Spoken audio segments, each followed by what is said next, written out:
Hello. Hello. I'm Callum. And I'm Nick. And this is That's Eurovision, baby. B for baby. They don't know it's the B on the sound pad, but it's B on the sound pad. It's B on the sound pad. Anyway. Don't press the wrong one. So, we made the borderline terrible decision to start a Eurovision podcast in the middle of the pre-selection season, which means that as we're just trying to figure out what we're doing, we're also drowning in a bunch of Eurovision qualifiers. And we both had a moment where we were like, we need to recap these. I think I've made an error. I think I've made a grave mistake. I think I've made the grave error of judgment. Yes. But we are loving it. We will be absolutely on top of every piece of cutting-edge news coming out of the Eurovision factory at any given moment. From now on. From now. Right now. Right now, this moment. Right now. Everything that's happened effectively up to this point, we are here to bring you today. Yes. So we've got from roughly December to February to catch up on. We're not going to go through every minute detail of news, but we'll go through basically the countries that have songs that they've entered into Eurovision, the ones we know are going. So there's Exactly. We're not going to be covering every single national final from top to bottom. No. Because unfortunately... Because we've got about 30 minutes. And we do also have jobs. Yes. We work full time. Yeah. Unfortunately, our Eurovision careers haven't quite hit the peak yet. This is episode 2. So make sure you hit that subscribe button, guys, because I would love to not go to work on Monday. So honestly, let me know. If this can go viral in the next 6 hours, then great. Then I can just quit tomorrow. Yeah, being that I work in e-commerce and marketing, I'm very familiar with the term viral. So I just do it. And I'm a video editor, so that my hobby is also my job. Yeah. If there's one thing I know, it's viral. Anyway, so that is the theme for today's episode. We're going through the last 2 or 3 months of Eurovision. But first, Nick, the question I'm going to ask you, it's on everyone's lips. What Eurovision song are you listening to at the moment? I am rooting on a horse that has yet to enter or finish the race. You're rooting on a horse. I'm rooting for a horse. Yeah, there we go. I'm rooting a horse. You're not rooting a horse. I'm not rooting a horse. I am betting on a horse that has not yet finished the race because I am voting for, and I do apologize if I mispronounce have to read this, it, yeah. Berman Laimi by Tautumetas. I think that was pretty good. I don't know Latvian, but I think that was pretty good. I am extremely excited for this one, and I really hope we will be watching very closely in the Latvian national final, which is happening as of taping this weekend. This weekend, yeah. So by the time that you're seeing and watching this, we will be seeing and watching that, and we will be hopefully watching our operatic divas Fingers and toes for our for the folk, for our little folk divas. Honestly, vocals, incredible. The song is so fun and different. It's a beautiful ethereal soundscape. We love the divas. The staging that I've seen already at the semi-finals. So impressive. Have been very impressive. And I think with the extra Eurovision budget added behind it, I'm excited to see what they can do. So that's my winner of the week. What about you? Yeah, that's also my pick for Latvia too, so we're very aligned there. Yeah. My pick is, so I believe I said in the last episode, I was loving Nightmares by Nia River. And I still love that song, but UMK this year has really snatched my wig because a little known woman named Erika Vickman has entered the chat with her song Ich Komme. And my God, we mentioned Red Sebastian, which we will get to at this episode as well as potentially in winning contention. I think if this gets through, we're talking winning contention. Very good friend of Karia. Very good friend of Karia. Listen to Rushka as well if you want both of them in a song together. It is so camp, but it's also great. And I think it's going to be... I think this song has the most potential to transform into something so special in the Eurovision stage, and I'm so excited for it. It literally feels like it was already made for a stadium. So totally. It feels like she made a song for a stadium and then just went and found the stadium. Yeah. Instead of... I feel like people usually go the other way around and they find a stadium and they go play a song there. She was like, I'm going to fill this place. Yeah. She's like, I got the song for it. She's like, I just need to find the right venue. So I'm so excited for that. I'm actually so excited for Latvia. Latvia, please make the right choice. Latvia, we need you to qualify more than 1 year. Yeah. And I think with this song, you definitely can. I absolutely think, and I think that it will be a song that will help you to stand out from the pack this year. Yes. As we will get into shortly. So thank you so much for the segue. So we're going to talk about all the finals. I've tried to create a list in chronological order, but it might not be in chronological order. But I have a theme. It's an order of vibes. Yeah, it's an order of vibe. I have a theme for you for this national selection season. What is it? The theme is withdrawals. Not most, but a bunch of national finals have had artists drop out. We're going to get to the national final winner that then immediately pulled out. But before we get to that, the biggest and saddest withdrawal of all, 2025 Eurovision will be going ahead without Moldova. Our beloveds. Nick, what are you going to miss about Moldova not being in the competition this year? I am going to miss their beautiful, kooky, slightly weird, sometimes witchy, sometimes dad's just catching a train. Sometimes both. Dad's catching a witchy train. Exactly. But I'm just going to miss... They have such a unique perspective on music that I think is going to be very sorely missed this year. Because do they always make music that I would say is good? No.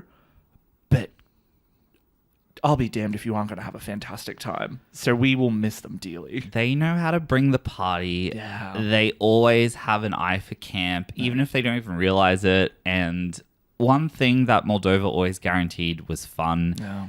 For what is the poorest country in Europe, they were punching above their weight, right? Like their qualifiers would always do extremely well because they'd get the crowd behind them. And I think we're sorely going to miss them this year. So good luck, Moldova. yes, get well soon. Hopefully we'll see you in 2026. And we will be spreading the love all the way from Chisinau to Bucharest. Exactly. On your behalf. We'll be spreading it from Bucharest to Chisinau because, well, actually Romania's out of the competition too, so I don't know. Moving on. Yeah. Anyway, it's a sad withdrawal of another Eastern European country, but it's sad to see the packs getting thinner because it feels like the big five are big fiving. And it also feels like Western Europe is sort of dominating at the moment. And so I would love to see Eurovision in Eastern Europe again. Yeah. Ukraine's kind of the last bastion, but here we are. Anyway, so speaking of withdrawals, let's get to the first act announced for Montenegro. So ironically, with one country out, we have Montenegro returning to the competition this year, and they did their national final very early. Woo. And their winner... I believe they did it last year, didn't they? They did, yeah. And their winner was... Oh, I don't have the band name here, but the song was Clickbait. If you know Eurovision, you know it. But we're not talking about Clickbait, are we? No, as we're the not. song that qualified. No. Interesting, that. Yeah. Unfortunately, and I don't fully have the context on exactly what happened, but I know that pretty much as soon as they were selected, immediately dropped out. So again, it was an omen for what was to come by the sounds of it. From what I understand, they had performed the song live before the submission date, which is a big no-no in the Eurovision rulebook. Right. Okay. And I think public perception of them was already kind of low, and so it was just a case of they were like... Yeah, and the trouble is that for the national final, like, because they also went so early, they're then, like, towing the line of, like, is it appropriate to release as a 25... Yeah. So, as a result... Yeah, who we got instead? We got the lovely Nina Zizek with the song Dobrodošli. Dobrodošli. Dobrodošli. Dobrodošli. We're doing our best in our accents, but we'll say this every episode. We're sorry if we butcher your language. Yeah. We are English speakers, and we're sorry. We are absolutely trying our hardest. Yes. But I guarantee you that we will swing and miss. Callum. Yes. This song. Yes. How do you feel about it? I just wish Montenegro could release a song that would actually get them to qualify, because I think part of the reason they drop out is because they keep sending stuff like this. Okay, so I'm going to say the positives first. Yep. Nina seems like a delightful woman, and she has an incredible voice. An incredible stage presence. She's serving face, and also I just have to say the in the final that I watched, the big white dress into cape situation. Yeah, beautiful, stunning, and the blindfold. So my issue with this song though is Eurovision is a song contest, so it's all the parts of a song. It's not just the singing. Yeah. If I wanted a singing competition, I'd watch Australian Idol, The X Factor, American Idol, whatever. This song is giving me top 10 week divas round, and this is the submission. And I just think it's 2025. You need to give us what Portugal gave us last year, or I can't get behind you. I'm sorry. If it's gonna be a slow sort of down tempo ballad, I think vocally she delivers fantastically. Oh yeah, but I think it's probably just a bit short of the mark. It kind of reminds me of Albania a lot in some previous years where it's just like, which makes me feel that honestly it could end up doing quite well because we know that Albania this year has gone in a slightly different direction. Maybe it'll stand out. Exactly. Yeah. So I'm thinking that maybe they're picking up the torch. Potentially, I have them at the moment as a non-qualifier. I have them as a qualifier, but I have them because they're 7 songs. Yeah. I spoiler alert, they're all qualifiers right now. Yeah. But I have them as a qualifier, Okay, but I have them as finishing. If they can hit 20, it'll be a good day for them. So my prediction just early on, and we'll do a full predictions later on when all the songs are announced. We'll start sharing some scoreboards. My very early prediction is that this song is not going to qualify and we will not see Montenegro in 2026. You reckon they'll crack it? I think that they come in, they don't qualify, they pull out, they give it a couple of years, they come in again, and so I just think but they need to be more adventurous, and I think that's a great segue for the next entry, which is Albania. So they also had the national final last year, and I've got to say, Albania, I'm very impressed. So this year, the victor of the national final was a song called Germ by Shkodra Elektronik. Oh, I went a bit French there, didn't I? Elektronik. Thoughts and feelings, Nick? I really like this I'm song. so... Like, Albania, honestly, snaps for you because this is fun. This was needed. I'm gonna say. Needed. I think that this is a really nice change of pace for Albania. I think it's something a little bit cool and interesting, but I think that it still remains... very much in the Albanian rooted lane in what I like about Albania. Yeah, of like a more traditional sort of folky element to it. I will say, in terms of the staging, love her.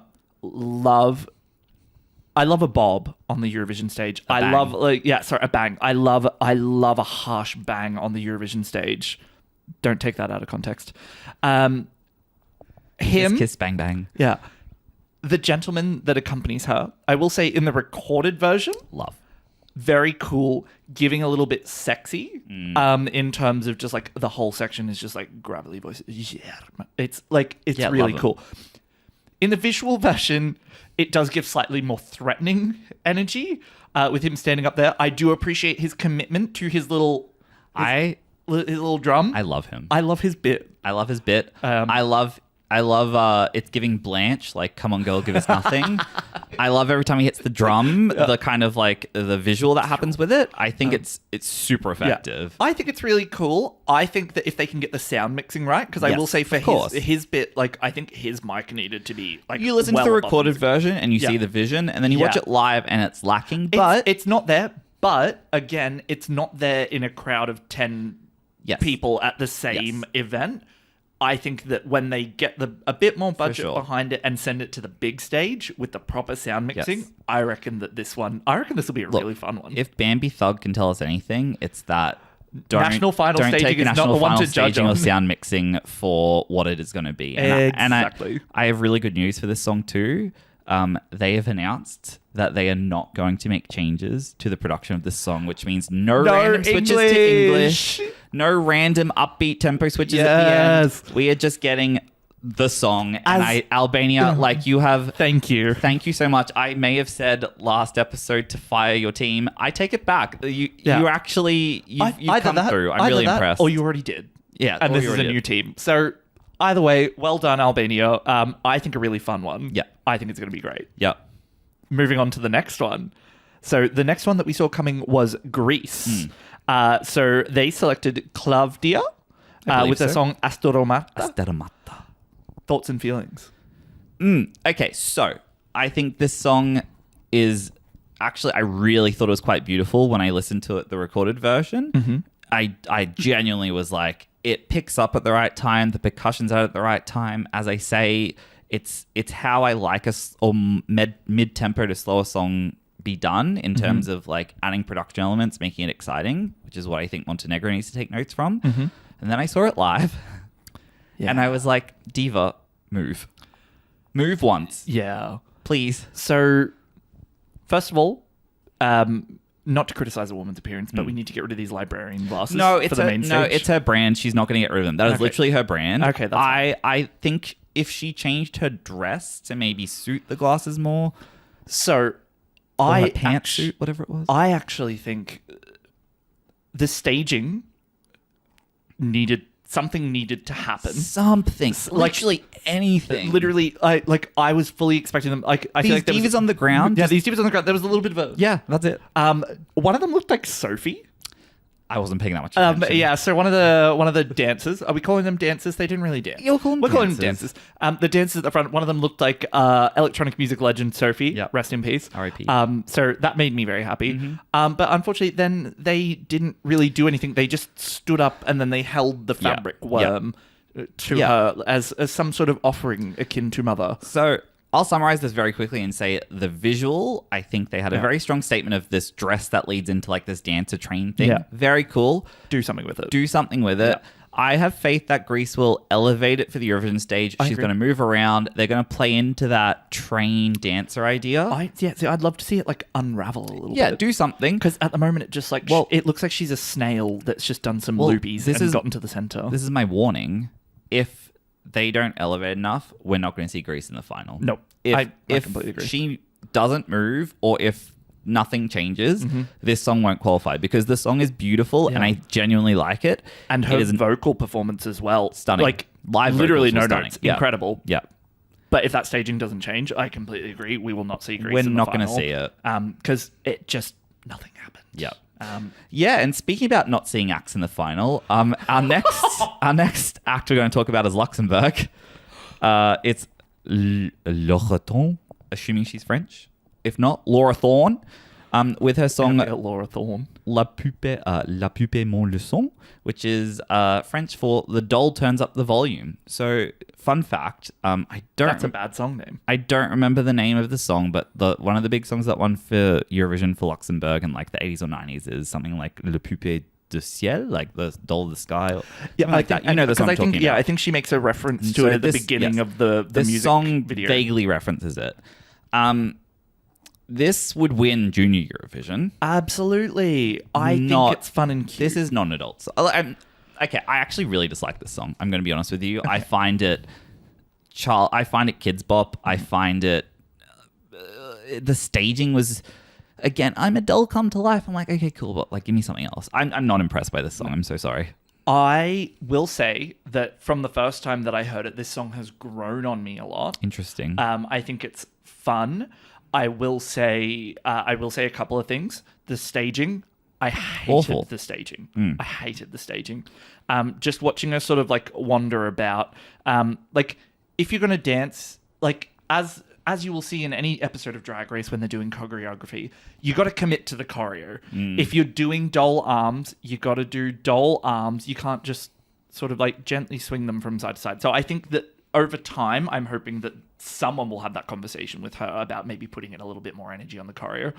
And then I will say they probably need to edit the choreo down because the vocals for the most part were okay, but I think there's the big high note section at the end and she sort of hit it at the start and then just like stopped to regather her breath and then started it again, but was off pitch that time. And then it just kind of turned from belting to wailing. Yeah, look, I'm not as high on this song. No. I find it very, in my head, I find it sounds like a kid's song. It's a bit kids' it grates on me, and I don't know. I think it's I don't know if it's trying to aim for a specific like francophone sound, because I like listened to a bit of French music and I know that like genre wise it sort of fits into that, but I don't know. It's so I just really dislike the song. Yeah, it's very childish. I think I have a fear that Luxembourg is also not going to qualify this year, and I hope that they don't pull out because they're like, well, we're only going to come in on the condition that we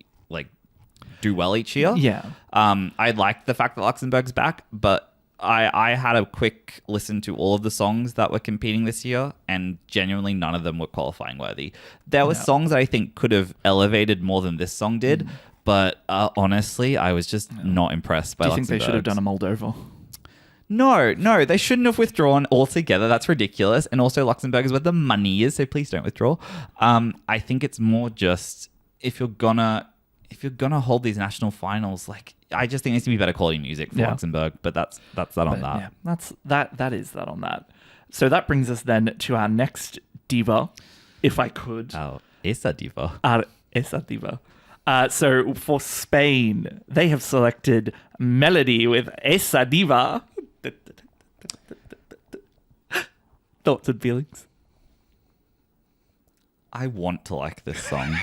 It has all the elements of a song that should get the crowd going, but this song, I'm so confused by it. I couldn't catch the melody, but then also more importantly, I watched it live. Diva edit. Yeah. Edit Diva, not Asa Diva, edit Diva. What was that? I feel like there were so many thoughts on the Every drawing room floor, idea. and they said yes. I have a fun take. Manic. I need you to get on board with me for a second. Does this song not remind you of Waka Waka by Shakira in terms of it feels like a song that was made for a football game? Oh, I see what you're saying. Yeah. I don't know if I necessarily fully agree with that. That's okay. Which is fine. I just think that this song is doing too many things. Yeah. And I think it's do you know what it is? If we're going back to the Drag Race reference, it's the queen who knows she can do a split. Yeah. And it's like a Celine Dion ballad, and she's like death dropping and splitting in the first verse. Yeah. And it's just like, why are you doing this? Yeah, you got to leave yourself somewhere to go. And she's already being flipped around in the air. I will say my first edit point for you, Melody, the hair spinning. Stop it. That was the best part. No, that was the worst part No. because it was the part where she was just screaming. Every at the other end. part, it's like anyway. We will talk about the song more later. It was too much, and the song was too much, and I just felt assaulted. All my senses were stimulated to a point where I was like, I can't get behind this song, and I'm sorry, but I think if Spain wants to do better than like their previous years, they have done the opposite to do so. Yeah. So expect another 20-something. Yeah, I kind of like this song. I wish I liked it more. Yes. But I just don't. Yeah. But I think like it's very much a song. I appreciate the bit where she goes diva, diva, diva, diva. I like that part. But that's probably about as I'll sing it on the day. Yeah. And that's it. So moving on to Slovenia with Klemen. And how much time do we have left? How much time do we have left to talk about the song, Nick? Honestly, wrap it up. Are you going to say you love it? I'm not going to say I love it. I'm going to say I like it. Oof. Big oof. I think that this song is good. The lyrics are a bit forced. It's a bit intense. Like it's giving a little bit. I went to the bus stop and then I caught the bus. It's giving. I like it. We need to put this man behind a piano. I don't care if he knows how to play one. It doesn't matter on the day. Put him behind a piano and just have him there. This man does not have probably the stage presence that he needs to be like full to camera for this song. Put him on the ground. Yeah, but Nick, he's upside down. Do not flip him upside down. Just put him behind a piano, make it a beautiful ballad, and I actually think it will do reasonably well. I see this as the Dons of this year. I think that it will do well with that crowd, and that like his vocal performance is actually quite good. I think this song is getting a lot of hate. I am not one of those haters. I'm not a lover, but I'm okay with this song. I'm all right with it. I differ. I hate this song. Okay. I think it's extremely uninspired. I hate the lyrics. The bridge section is some of the worst lyricism I've heard in a very long time. It's awful. The song feels like it's building, and it does. I will say it eventually builds. I'll give you that. But it's about 2.5 minutes into the song. You should have done that at the first chorus and then given me something else. Being upside down does not make that's gimmick staging as opposed to like thoughtful staging. I think you're being very optimistic saying this song's like going to attract to the Dons crowd. I think whilst you're right, it's a similar energy. I think that if you're going to do a song like Hollow, it has to be good or better than, not 50% of Hollow. So it's a Hollow version of Hollow, if you will. I think this song is something Germany would submit for the national final, and not even Germany would pick it, and that says a lot. I think that that's an opinion. I think that's maybe a bit harsh, but I respect that you have that opinion. Look, we're going off first impressions, basically. Yeah. So, like, I am not... I think if they don't flip him upside down, I think that we could... I think this could be winning the year. Look, perfectly... I don't.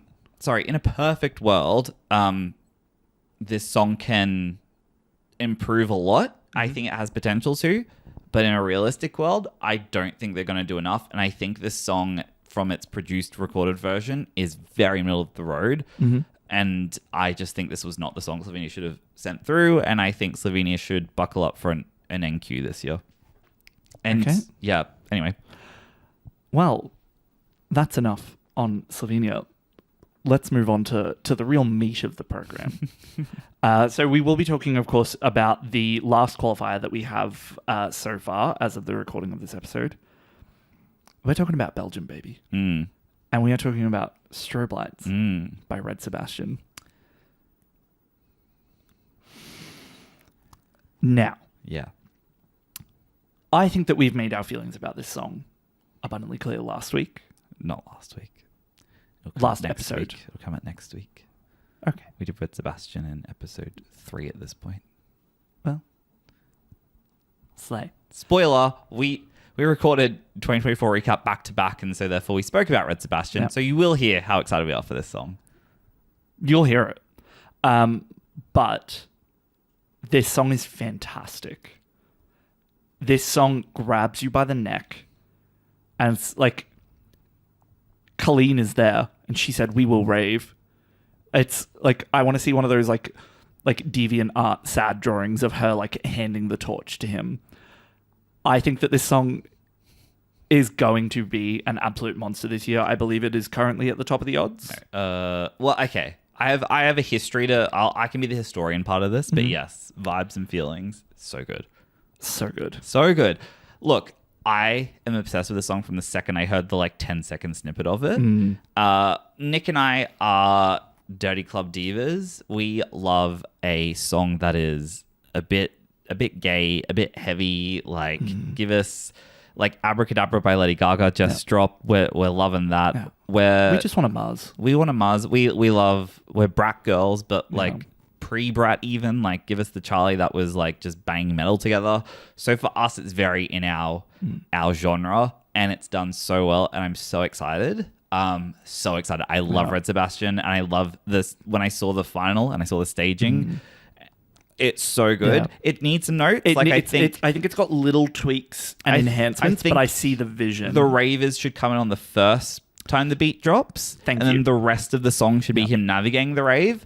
And I'd probably lower the raise stage at that point too and add some more stuff. But that was our national final level of quality. I'm so excited to see what that's going to feel and look like in Basel, because if that's what we're getting in we're in for a good time. We're in for a treat. I look, this is my winner of the year so of the far. First 7. Of the first 7, it's currently 1. Yeah. It's currently 1 and 7s. Yeah.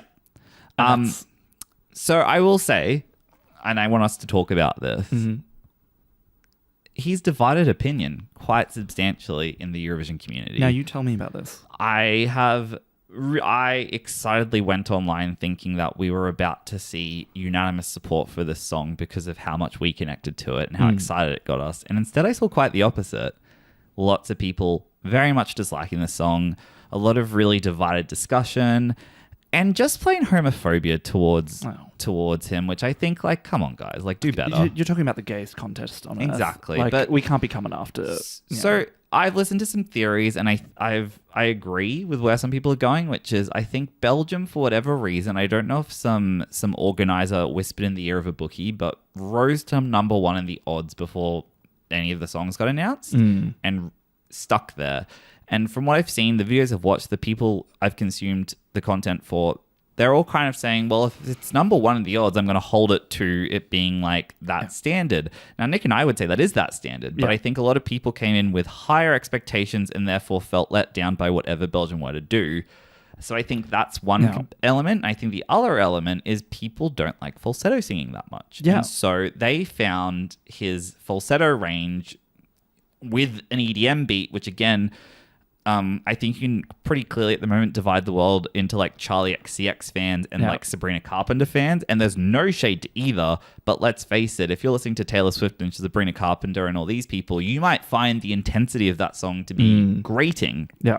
We are on the Charlie XCX side of the spectrum, so that to me like fills me with adrenaline. I'm like, yeah, and I'm smashing glasses over people's heads. Yeah, like I need a song that gets me on board from the dot, and I need a song that I can get behind that makes me want to swerve through traffic in my car. It makes me want to just, I absolutely love this song. I am a complete Red Sebastian fan at this point. I think that I heard some commentary saying that this song's getting hype in like certain sections of the Eurovision bubble, and it might not translate to the broader community, which I completely disagree with actually, because again, Brat just won a Grammy. Yeah. So, like, that tells me the appetite for this kind of music is in the mainstream. And actually, Belgium's doing a very smart thing by sending such a club-ready song. I think that we're seeing a club classic, if you will. Yeah.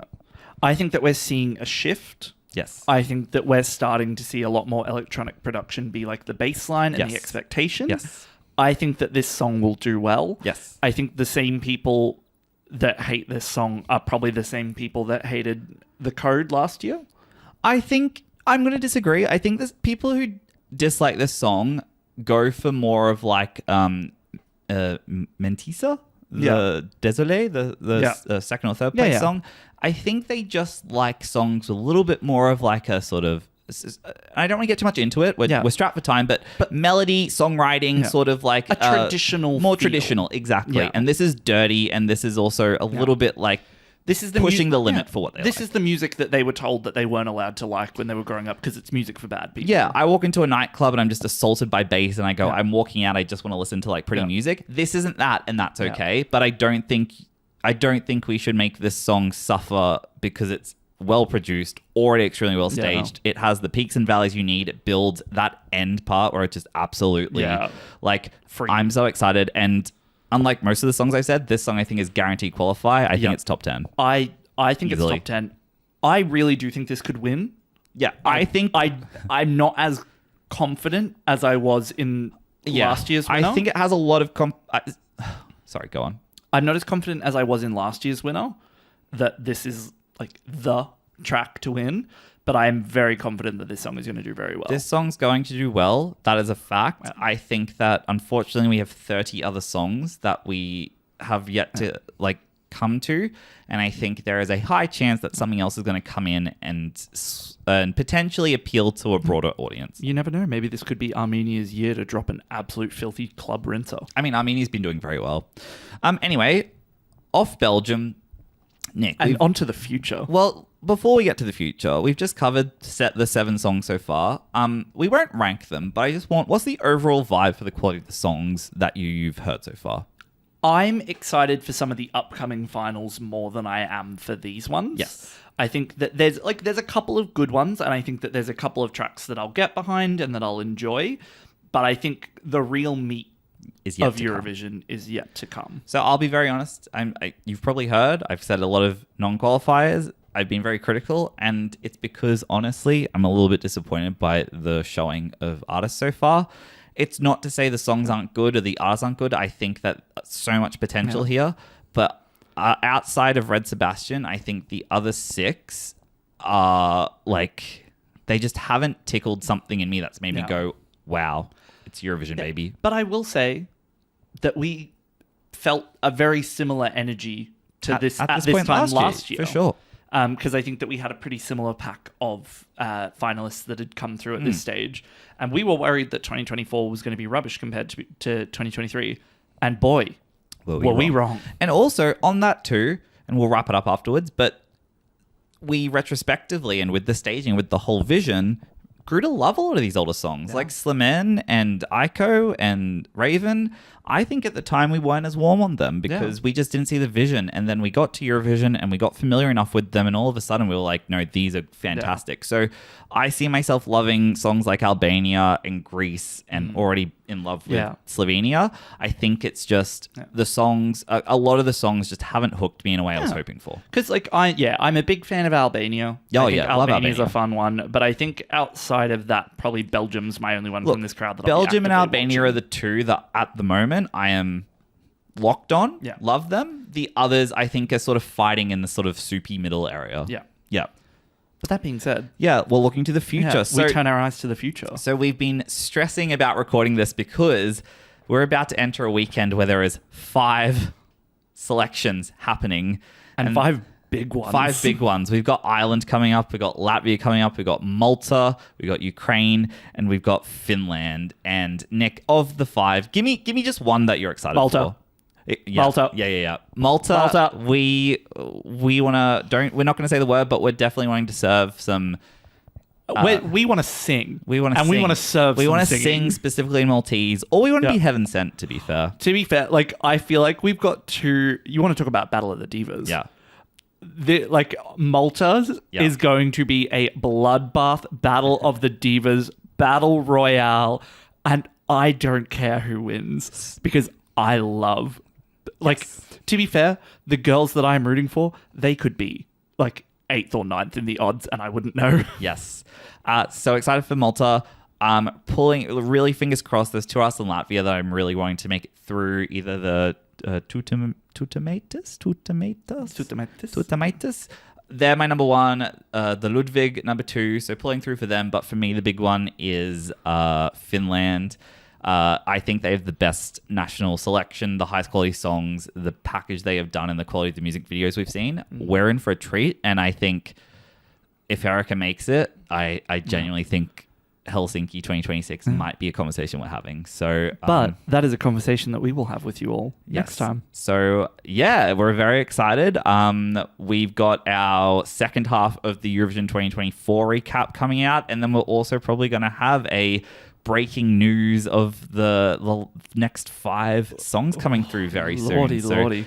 Look out for that. Yeah. But stay tuned. We're very new to this and we're very excited to keep doing it. So please watch, subscribe, just give us a follow because be kind to us. Be one of those people who's like, I started following them when they had like 100 followers. You know, be one of those people. Exactly. Cool. You can be. Yeah, we'll put you on the cool people board. Yeah. But thank you so much for joining us, Callum. Any parting thoughts? No, just we're going to be keeping up to date with as many of these selections as possible, giving you our reactions, and stay tuned. Bye.